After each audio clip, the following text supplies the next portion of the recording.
नमस्कार, मैं हूं नगमा और आप देख रहे हैं इंडियाज़ वर्ल्ड। इंडियाज़ वर्ल्ड में आज हम चर्चा करेंगे रूस और भारत के संबंधों की। रशिया के राष्ट्रपति व्लादिमीर पुतिन भारत के दौरे पर हैं और भारत और रूस के रिश्तों की वास्तविकता अब क्या है। वो भी दौर था जब दोनों के रिश्ते बड़े जज्बाती हुआ करते थे और कुछ सेंटिमेंटालिटी जो है दोनों के बीच में थी, लेकिन जो रिश्ते हैं वो व्यावहारिकता पर आधारित भी रहे हैं। अभी जब पुतिन यहाँ पर आए हैं तो $5 बिलियन के हथियारों के ख़रीद फ़रोख्त की बात हो रही है। तो ये जो रिश्ते हैं, क्या वो हथियारों के ख़रीद फ़रोख्त पर टिके हैं या उससे ज़्यादा भी कुछ है? क्या मायने हमारे लिए रूस के साथ संबंध को बेहतर करने के, ख़ास करके तब जब रूस की जो नज़दीकी है वो चीन से बढ़ रही है? और संजय जोशी हमारे साथ मौजूद हैं इस पर चर्चा करने के लिए, समझाने के लिए कि जिस तरह से भू राजनीतिक सच्चाइयाँ जो हैं वो बदली हैं, उसमें भारत और रूस के रिश्तों में किस तरह का बदलाव दिख रहा है, खास करके तब जब चीन के साथ रूस की नज़दीकी इतनी बढ़ी है। भारत में इस बात को लेकर चिंता है कि हम जिसको अपना समझते थे हमेशा वो हमसे कहीं दूर चला गया है। हाँ, एक समय था जब सिर पे लाल टोपी रूसी गाना बड़े ज़ोर शोर से चला करता था जी। आज वैसी स्थिति वास्तव में नहीं है, लेकिन अगर आप इसको एनालाइज करें जी तो पाएंगे कि परिवर्तन ज़रूर आया है, लेकिन एशिया के जो 3 मूलभूत स्तंभ हैं, पिलर्स हैं, वो हैं रूस, भारत और चीन। और अगर एशिया में स्थिरता आ सकती है लंबे समय में तो इन तीनों को लेकर के ही आएगी। और बहुत मायने में जो रूस और चीन के आपस में संबंध बढ़े हैं, इनका कारण रहा है रूस के प्रति यूरोप और अमेरिका का दृष्टिकोण। देखिए, जब कोल्ड वॉर का अंत हुआ था 90 के दशक में, उस वक्त रूस वास्तव में अपने आप को एक यूरोपीय शक्ति के रूप में देखता था कि उसका यूरोप के साथ इंटीग्रेशन होगा, लेकिन वैसा नहीं हुआ। नेटो बरकरार रहा और दूरियां बढ़ती गई, निकट नहीं आई। और पुतिन का उदय देखा और पुतिन ने फिर वापस रूस को एक स्थायित्व दिया, रूस को एक आत्मसम्मान दिया, जिसकी वजह से वह बार बार जीते हैं और रूस फिर से एक सामरिक शक्ति के रूप में विश्व में उभरा है। भले ही उसकी इकॉनमी का साइज़ बड़ा छोटा है, सिर्फ $1.5 ट्रिलियन की इकॉनमी है रूस, लेकिन रूस ने आकर के सीरिया में अंजाम बदले जी, आइसिल को पिछाड़ा और पूरे पश्चिम एशिया विश्व में अपनी एक वक़्त स्थापित की है। तो चीन से जो उसकी नज़दीकी आई हैं उसके कई कारण हैं। एक तो जो पश्चिम का रुख उसकी तरफ रहा है, दूसरा जो एक चीन के प्रति रूस में हमेशा से एक सस्पिशन रहता था, शक रहता था पुराने समय से, क्योंकि उनके बॉर्डर कॉन्फ्लिक्ट भी थे जैसे भारत के साथ होते रहते हैं। दूसरे, चीन की जो जनसंख्या थी वो भारी मात्रा में डर था कि रूस आकर के रूस पर कब्जा ना कर ले, क्योंकि रूस गरीब देश है, ज़्यादा माइग्रेशन है। तो इन सब में अब कमी आई है, क्योंकि चीन में खुद बहुत तेज़ी से विकास हुआ है और जो पहले के संबंध थे, अब चीनी उतनी बड़ी संख्या में रूस जाके काम नहीं ढूंढते, उनको चीन में ही काम मिल जाता है। और रूस एक बड़ा रिसोर्सेज का सप्लायर है, ऑयल और गैस का। चीन उसके लिए एक बहुत बड़ा मार्केट उभर कर आया है भारी मात्रा में। आज जो है रूस चीन का सबसे बड़ा सप्लायर है, सऊदी अरेबिया नहीं है जहाँ तक तेल का सवाल है। और अभी जब पावर ऑफ साइबेरिया की गैस लाइन कार्य प्रारंभ कर देगी इस साल या अगले साल से, तो रूस उसका सबसे बड़ा गैस सप्लायर हो जाएगा भारी मात्रा में। $55 बिलियन की पाइपलाइन है जो रूस और चीन को जोड़ेगी। तो इस तरीके से दोनों देश आपस में आते गए हैं और जो पश्चिम का रुख रहा है उसकी वजह से आप सैंक्शंस भी देख रहे हैं, सैंक्शंस का प्रभाव। चीनियों ने सैंक्शन के समय चीनी बैंकों ने काफ़ी मदद की है रूसी एंटरप्राइजेस की, जो उनकी स्टेट ओन्ड एंटरप्राइजेस थी। तो ये कारण रहा है दोनों के आपस में नज़दीक आने का। जो नज़दीक दोनों आपस में आए हैं उसको देखते हुए क्या यूरेशिया में हम भारत और रशिया में उस तरह की पार्टनरशिप हो सकती है? क्योंकि चीन हमारा प्रतिद्वंदी भी है। चीन को कंटेन करने के लिए यहाँ इंडो पैसिफिक क्षेत्र में हम देखते हैं कि अमेरिका के लिए कितना महत्वपूर्ण भारत है और भारत अमेरिका का साथ है। वैसे में क्या रशिया और भारत की कोई पार्टनरशिप आप देखते हैं यूरेशिया में? ये पार्टनरशिप होना बहुत ज़रूरी है जी। ज़रूरी इसलिए है क्योंकि अगर भारत को वाकई में एक वैश्विक शक्ति के रूप में उभर करके सामने आना है, जैसे मैंने कहा भारत एक तीसरा स्तंभ है जी एशिया का। चीन और रूस दूसरे स्तंभ है। इंडो पैसिफिक अपनी जगह बहुत महत्वपूर्ण है। इंडो पैसिफिक को अगर आप देखें तो ये एक समुद्री सामरिक संरचना है। इसका क्षेत्र कहाँ है?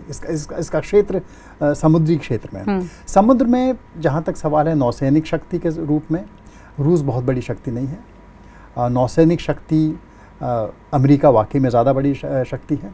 तो इंडो पैसिफिक में बिल्कुल अमेरिका का साथ भारत के लिए ज़रूरी है। लेकिन जहाँ तक अगर आप भूमिगत संबंधों को देखें, क्योंकि एशिया तो लैंड मास है जी, बहुत बड़ा लैंड मास है, उसका यूरेशिया एक अभिन्न अंग है, कोर है। तो ये जो लैंड मास में जो एक सामरिक खींचातान चल रही है, वहाँ यूरेशिया एक पिवट की तरह उभर करके आता है। इंडो पैसिफिक नहीं आता है, ईस्ट एशिया नहीं आता है, यूरेशिया आता है। और यूरेशिया में खींचतान चल रही है रूस, चीन और भारत के बीच में जी, क्योंकि यूरेशिया है वो रास्ता जो यूरोप के द्वार खोलता है। और यूरेशिया को अगर आप सेंट्रल एशिया को देखें, जो एक गेटवे है, सेंट्रल एशिया हमेशा से रूस का जो दृष्टिकोण रहा है, वो सेंट्रल एशिया को एक तरह से अपना बैकयार्ड समझता है कि ये तो हमेशा से मेरा स्फीयर ऑफ इन्फ्लुएंस रहा है। यहाँ अब चीन दस्तक दे रहा है। तो शुरू में रूस को वाकई में इससे काफ़ी घबराहट होती थी, लेकिन बाद में ये देखा गया कि अगर सेंट्रल एशिया के रिसोर्सेज, सेंट्रल एशिया की गैस, सेंट्रल एशिया का तेल चीन की तरफ जाता है तो अच्छा है, वो यूरोप की तरफ नहीं जाएगा। क्योंकि रूस और सेंट्रल एशिया के बीच में यूरोप में जो रिसोर्सेज का कंपटीशन है, उसमें रूस को फ़ायदा मिलता है। तो एक यहाँ पर फिर एक रीबैलेंस हुआ है, लेकिन अल्टीमेट जो प्राइस है वो यूरोप है। मैं सोचता हूँ जो ये जो यूरेशिया का पूरा जो संरचना है, एशिया और यूरेशिया की कंबाइंड संरचना है, इसमें जो वास्तव में आगे आकर के अगर कुछ सामरिक समीकरण बनेंगे, उसमें अंततः जो गेम है, गोल है, वो है यूरोप। तो वहाँ इनके संबंध, चाहे वो रूस है, चाहे चीन है, चाहे भारत है, बनेंगे या बिगड़ेंगे। यूरेशिया पिवट की जो बात आप कर रहे हैं और आप कह रहे हैं कि ज़रूरी है कि संबंध बने यूरोप, भारत और रशिया के, यहाँ पे वो इंडो पैसिफिक में अमेरिका के साथ जो हमें गठबंधन जो हमारा या जो हमारे एक दूसरे के साथ में जो रिश्ते हैं, दोनों को बैलेंस किस तरह करेगा भारत की? यहाँ पर आप अमेरिका के साथ हैं, यहाँ पे आप रशिया के साथ एक पिवट बना रहे हैं, क्योंकि रशिया और अमेरिका के बीच भी एक दूसरे के बीच जो प्रतिद्वंदिता है या जिस तरह के सैंक्शंस हैं, तो वो तमाम चीज़ों को देखकर भारत इधर रूस के साथ भी है, इधर अमेरिका के साथ भी है, तो वो किस तरह से बैलेंस किया जा सकेगा? देखिए, अमेरिका के लिए भी अगर आप लॉन्ग टर्म में देखें, सामरिक दृष्टि से ये तो लड़ाई झगड़े चलते रहते हैं, एक प्रशासन दूसरे प्रशासन के बीच में, एक आदमी और दूसरे आदमी के बीच में जो लीडर हैं, लेकिन सामरिक दृष्टि से 1971 में किसिंजर सीक्रेटली चाइना गए, वहाँ से शुरू हुआ चाइना के साथ संबंध। उसका मुख्य ध्येय क्या था? रूस को बैलेंस करना, जो निक्सन ने जो प्रोसेस प्रारंभ किया। रूस को बैलेंस करने के लिए चीन को बढ़ावा मिला और चीन आज यहाँ पहुँच गया। आज अमेरिका की दृष्टि में चीन को बैलेंस करना और अधिक ज़रूरी होता जा रहा है, और अगर चीन को बैलेंस करना है तो उसके लिए रूस के साथ अंततः किसी न किसी और के संबंध होने चाहिए, नहीं तो चीन और रूस मिल करके एक बहुत बड़ी शक्ति बन जाते हैं सभी तरीके से। तो ये मैं सोचता हूँ कि यूरोप के हित में भी है, अमेरिका के हित में भी है कि जो ये तीसरा स्तंभ है एशिया का, जो सबसे बड़ा, मैं इसको एक स्विंग स्टेट मानता हूँ भारत को, जो कि एशिया का भविष्य बदल सकता है, इसलिए इसका महत्व है भारत का जहाँ वो बैठा हुआ है। तो भारत और रूस के संबंध सभी के लिए हितकारी हैं और उनको बढ़ावा मिलना चाहिए। और भारत और रूस के संबंध संजय क्या हैं वास्तविक में? क्योंकि एक वो भी दौर हमने देखा, आपने शुरू में बात की राज कपूर के गानों की, कि राज कपूर या भारतीय फिल्म या भारत का जो सॉफ्ट पावर है उसकी वहाँ पर कितनी ज़्यादा लोकप्रियता थी, और वहाँ पे रूस की सड़कों पे यहाँ जो रूसी आते थे वो गीत गाते थे। 90 का दशक देखा हमने जब बड़े रिश्ते विस्तृत हुए भारत और रूस के, यहाँ के स्टूडेंट्स वहाँ पे मेडिसिन पढ़ने, और वो दौर भी था जब वहाँ पे जाते थे। लेकिन अब लगता है कि ये सिर्फ एक लेन देन पे टिका हुआ रिश्ता है, जहां पर रूस के लिए भारत जो है वो एक बाजार है हथियारों का, और अभी भी सबसे ज़्यादा पुतिन के दौरे में चर्चा जो है वो इसी बात की है कि हमें S-400 मिसाइल जो है वो मिलेगी या वो ख़रीद रहे हैं। वही मिसाइल वो चीन को भी बेच रहा है, हम जो हैं वो मिसाइल ख़रीद रहे हैं चीन से अपनी सुरक्षा के लिए। तो एक बाज़ार है, और आप हमेशा कहते रहे कि कोई दो ध्रुव है नहीं, ध्रुव पिघल गए हैं, सबको सबके लिए सबके साथ काम करना होगा। जी हाँ, वो ज़रूर है आपका कहना, लेकिन जहाँ तक रूस और भारत का सवाल है, देखिए शुरू में भी ये रिलेशनशिप जो है सिक्योरिटी का रिलेशनशिप था। जो हमारा एग्रीमेंट ही भी हुआ था 20 साल का इंदिरा गांधी के समय में, वो क्या था? वो एक सिक्योरिटी एग्रीमेंट था, और भारत उस समय सभी अलायंसेस से दूर रहा था, चाहे वो नेटो हो, चाहे कोई और हो, चाहे वार्सो पैक्ट हो। लेकिन रूस के साथ उसने लॉन्ग टर्म सिक्योरिटी अरेंजमेंट किया था, क्योंकि परिस्थितियाँ ऐसी थी कि उसको करना पड़ा था उसके नेबरहुड में। जो भारत का आज भी नेबरहुड है, जो उसका निकट पड़ोस है, वहाँ आज भी स्थिति बड़ी वॉलेटाइल है। और उसमें जो है, अगर रूस के साथ समझौते नहीं करता है, रूस के साथ काम नहीं करता है, तो इसका अंदेशा है कि भारत को आगे चल करके इसका नुकसान होगा। आप देख रहे हैं कि पिछले कुछ समय में रूस और पाकिस्तान के संबंधों में भी थोड़ी सुधार आया है। और जहाँ तक भारत का सवाल है, भारत के लिए ये पूरा क्षेत्र अत्यंत सामरिक है, सामरिक कई दृष्टि से है जी। क्योंकि भारत नहीं तो पूरे यूरेशिया से कट जाता है। यूरेशिया से जुड़ने का उसका एक ही रास्ता है, वो है ईरान के मध्य से। इसीलिए जो INSTC की इम्पोर्टेंस है, और रूस के साथ बराबर जो चर्चा में है, और अभी उज़्बेकिस्तान से भी बात हुई है वो एक दूसरे अशगाबाद एग्रीमेंट के बारे में।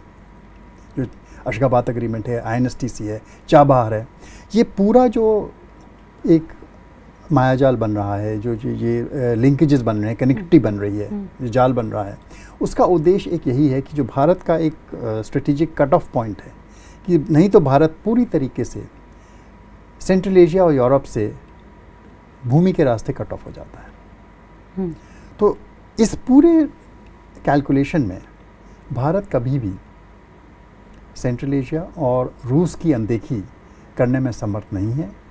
अंततः ये बात अमेरिका को भी सामरिक दृष्टि से समझ में आनी चाहिए, क्योंकि ये जो रीबैलेंसिंग है, अगर आप रीबैलेंसिंग की बात करते हैं, चाहे वो अमेरिका के परिप्रेक्ष्य से रीबैलेंसिंग हो, चाहे यूरोप के परिप्रेक्ष्य से रीबैलेंसिंग हो, इस रीबैलेंसिंग में किसी भी शक्ति को कम नहीं आंका जा सकता है, और कोई भी ऐसा गुट नहीं बन सकता है जिससे रूस बाहर हो।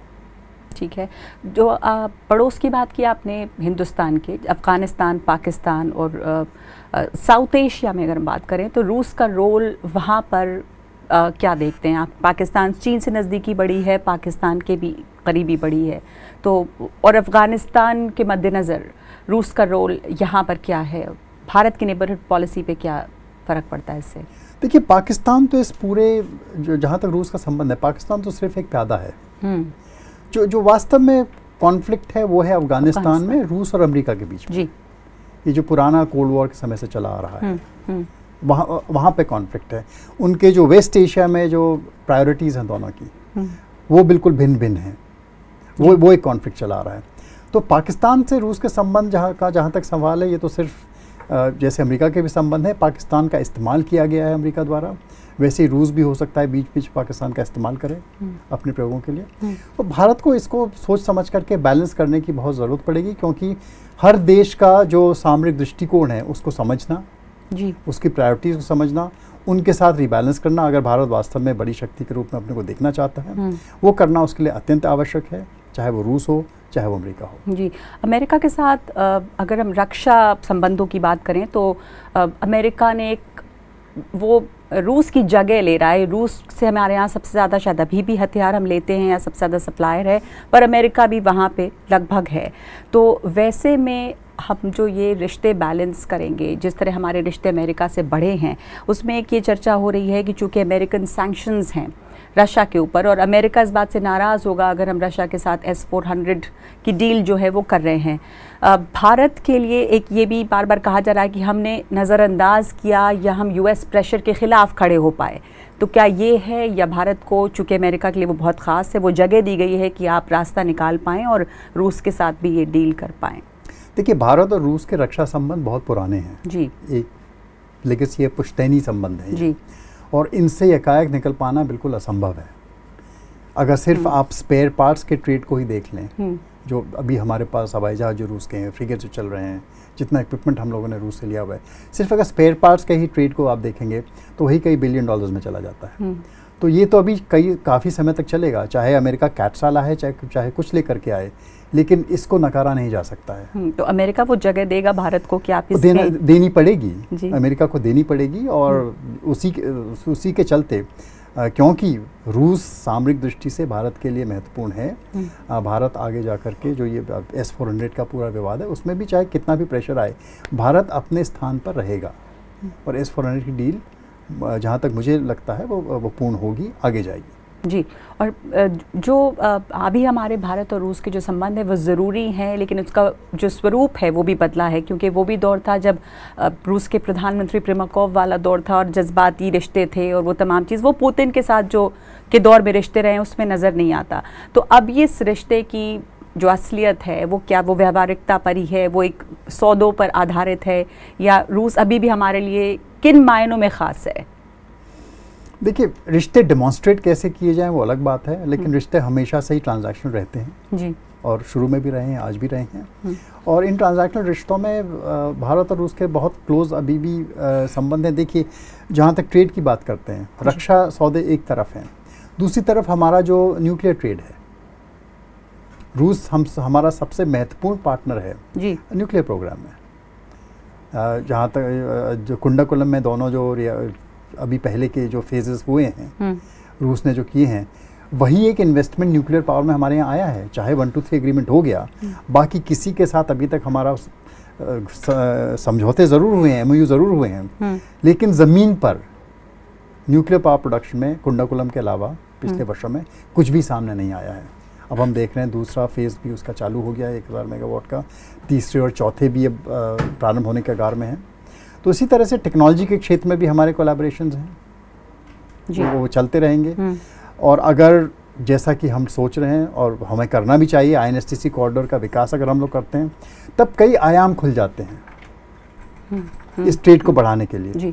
तो एक इंटीग्रेटेड एशिया में, एक जुड़े हुए एशिया में, जिसका INSTC एक बहुत मेरे विचार में महत्वपूर्ण हिस्सा है, उसमें रूस और भारत के संबंध आज से बिल्कुल भिन्न होंगे।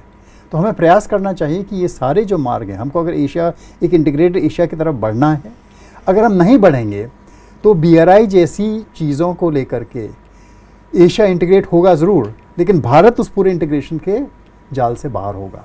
वो किसके हित में है? तो भारत को तो इंटीग्रेटेड एशिया का एक अभिन्न हिस्सा बनना है और अपने टर्म्स पर बनना है।